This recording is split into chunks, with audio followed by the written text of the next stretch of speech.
بسم اللہ الرحمن الرحیم۔ جیسا کہ ناظرین آپ کو علم ہے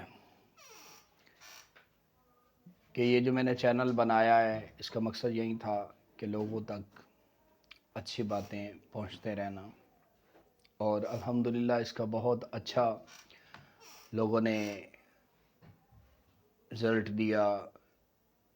ایس ایم ایس کے ذریعے، ویسے بھی فون کالز کے ذریعے کافی لوگوں نے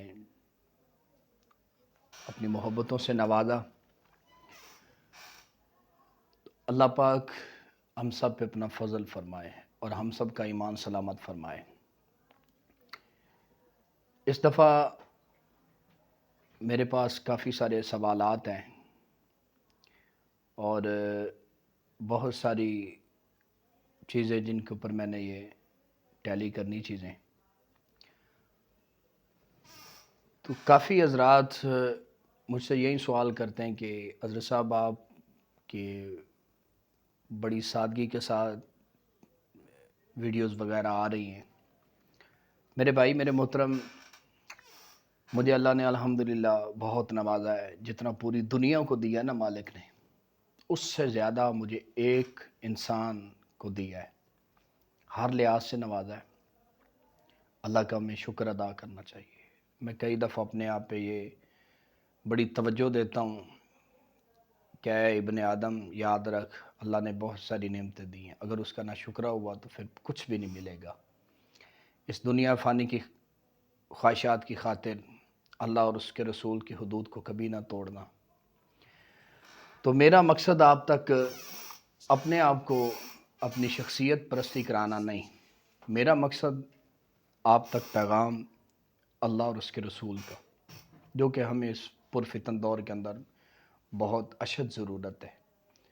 اور اس وقت دل ویران، دماغوں کے اندر غلاظت، روحیں ہماری برباد ہو چکی، فیملیوں کے اندر وہ ایسے مراحل سے گزر رہی ہیں ہماری فیملیاں کہ جس کا ہم اندازہ نہیں کر سکتے۔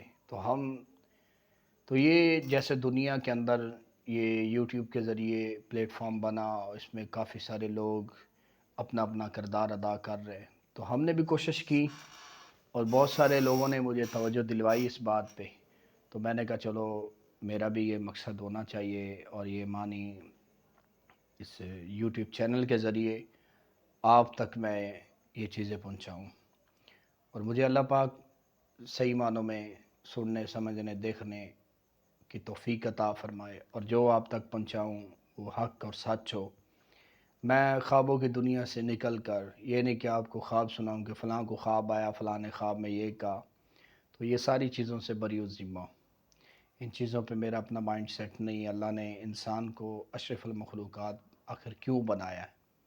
اتنی مخلوقات، بڑے بڑے قداور، بڑی بڑی جاندار چیزیں ہیں، لیکن حضرت انسان کو اللہ نے بہت ساری چیزوں سے نوازا، تو آخر اس کی کوئی تو ریزن ہے نا جو ہمیں تلاش کرنی چاہیے۔ تو اس کے لیے بہترین ذریعہ قرآن مجید اور حضور علیہ السلام کی حدیث پاک۔ اللہ پاک ہمیں عمل کی توفیق عطا فرمائے۔